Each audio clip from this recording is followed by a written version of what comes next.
Ladies and gentlemen, welcome to this day's very, very special episode of the Berel Solomon Show. Today's show, ladies and gentlemen, is about how to bank your first $100,000. Number one, we're going to just jump right into it. Number one, you got to commit to bank $1 million. Because I tell you what, if you commit to bank 100,000, you're not going to hit your goal. If you want to bank 100,000, you got to commit to bank $1 million. It's a principle called 10x. I live it in my life. Whatever goal that I have, I multiply that goal by 10. It's a concept I learned from Grant Cardone. You have to understand that anything that you think you want to accomplish is 10 times harder, is going to take 10 times longer, is going to take 10 times the amount of effort as you believe that it's going to do. So how do you bank 100,000? You got to commit to bank $1 million. Once you have that goal, once you set it large enough, because let's be honest, ladies and gentlemen, $100,000 is not a lot of money. It's not. It's like maximum 2 years of living. Commit to banking $1 million. That's the first step to getting 100,000. In your heart, you got to commit and say, I can do this. I am worthy of it. I have a goal. I got to commit, make $1 million bucks. Let's roll. Second step, make sure you have the proper vehicle. These are all really important, but this one is extremely important. You cannot bank 100,000 with one lemonade stand selling lemonade for 25 cents a cup. You just can't. You got to make sure that wherever you are working, you could bank that $100,000. Here's businesses that I don't like. Restaurants, terrible businesses, super high in staff, super high hours, really hard to bank 100,000. If you want to bank 100,000 bucks, you got to make sure that whatever vehicle you're in, whatever job that you're in, whatever you're doing, that there's a lot of money coming in, because you got to spend money, right? Life is not about just accumulating. It's also about spending. And the problem is most people spend more than they have coming in. You got to make sure that the vehicle that you are using to make that $100,000 is capable of producing more than $100,000, because you need money to live. And you need to be able to retain. In order to be able to retain, you have to have excess. Make sure the job you're working at or the business you're about to open has the capability to support. You know, I have friends who sell salad or who have home bakeries. Bad business. You're not going to make $100,000. The vehicle cannot support getting you to that amount of money. Revenue is a whole other situation. You have to earn way more than $100,000 a year in order to be able to bank $100,000. Which brings me to my next point. You have to hold on to previous revenue streams. I see so many guys now and girls who get good at a job. They were in a sales position or whatever position it was, and they decide that they want to go start their own business. You know what the problem is? When you leave your job and you start your own business, you start from $0. You have no revenue stream coming in. That is a bad idea, ladies and gentlemen. You have to hang on to any revenue stream that you could get. The problem is that people open up a second revenue stream and they completely neglect and forget about or quit. They cut off their first revenue stream, which was like a fire hose. You cannot get to $100,000 in savings if you're busy trying to get every little drop. If you worked at a previous job and now you're going to go start your own business, or if you had your own business and you want to go now open up a new business or a new division, whatever, don't forget about your first stream of revenue.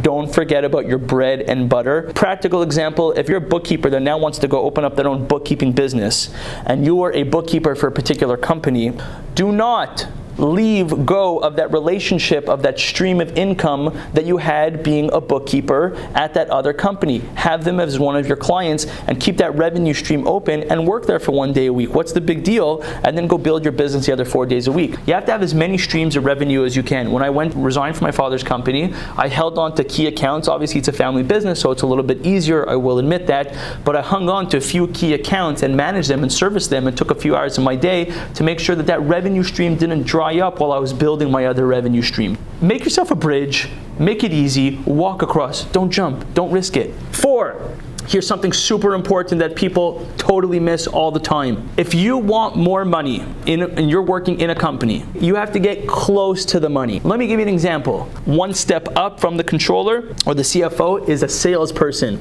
That is the closest that you could possibly be to the money in a company. Let me explain. You are dealing with clients on a day-to-day basis. You are bringing in the money to the company. You are actively involved in the revenue of the company. So most companies, for their salesmen, what do they say?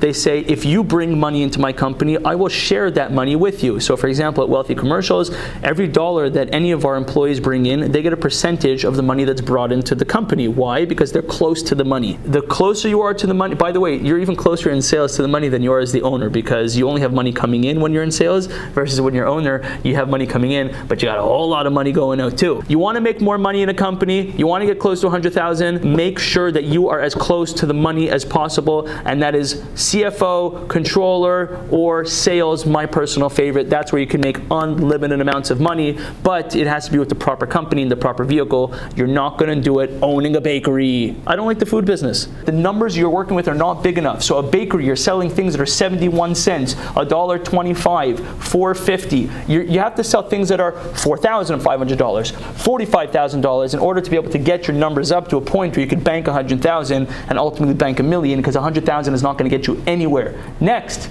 get really good at what you do. Super important, ladies and gentlemen.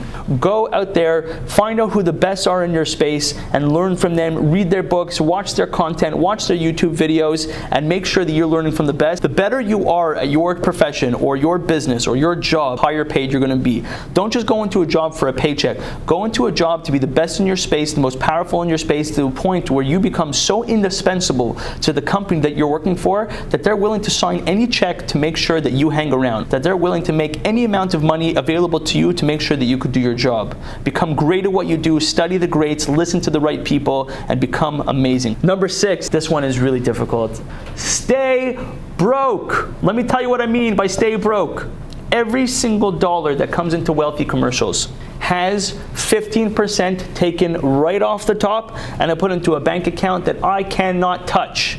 Every person watching this right now should go to your local bank, not your current bank. So if you bank with TD or if you bank with Chase or whoever it is, go to a bank account that you do not bank with, open up a bank account that you have no access to, and take a percentage of your paycheck. I suggest 40% of your paycheck as a goal. Obviously, it's very hard to get there, but 40% of your gross paycheck, take that off of it and put into a bank account that you have zero access to and you cannot touch. That is the first step to building wealth, is staying broke. This watch that I'm wearing, it's fake, all right? I bought it for 40 bucks on Amazon. Doesn't even work. Does not work. Does not tick. I'm not going to go buy a $5,000 watch. You know why? I'd rather my $5,000 sitting in the bank where I cannot touch it than trying to be a big shot and have people think how rich I am because I bought a $5,000 or $25,000 Rolex. I'm just not going to do it.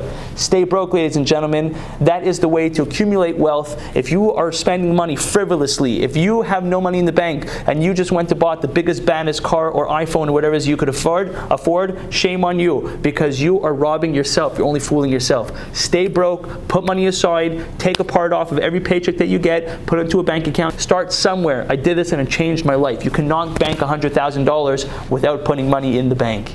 Don't take financial advice from your broke uncle. Everybody has a broke uncle that tries to give them advice on what it is that they think that earning wealth is about. Do not take advice from anybody that has not achieved the level of success that you are not looking to achieve. I go to people who have seen it. Take advice from those people. Don't take advice from any, today it's very scary. Everybody has an iPhone, everybody has YouTube, and literally everybody and his brother is trying to spew out advice. If somebody's trying to teach you how to make $100,000 and he doesn't have $100,000, then don't listen to that guy because he's a fraud. Check the credentials of the people that you are following, because it is very important to understand where your information is coming from. Next, this is what separates the men from the boys and the ladies from the girls. You have to fight through the pain. It is connected to my number 5, which was my number 6, which was stay broke. It is very painful to stay broke. You have to be so disciplined when you have everybody coming at you from left, right, and center, trying to get you to buy this, to buy that, to whatever. It's very, very, very painful when everybody is trying to get at your money and you have to literally protect it and fight it and ward it. It's very tempting. We want immediate gratification. I explained to my wife last night that there's a concept of cash flow, right? So meaning if we can't afford it this week, we could wait till next week where more funds are going to come in, or the week after that where more funds are going to come in. We want everything now. My suggestion is wait as long as humanly possible to buy things. If you have $5,000 cash in your bank account, okay, and you need to buy $5,000 worth of furniture to furnish your first house, do not take that $5,000 and pay cash for your furniture. Rather, finance that furniture at a very agreeable rate of $231 a month over the next 36 months, whatever the math is, and pay it over the next 3 months. Don't touch your $5,000 that you have in your bank account. I know it's painful. I know it's hard. Everyone's going to tell you to do it. And when you just spend it, you have it anyways. Protect your capital at all costs. All right, ladies and gentlemen, that was the show for today. How to bank your first $100,000 with Berel Solomon. Thank you guys for watching.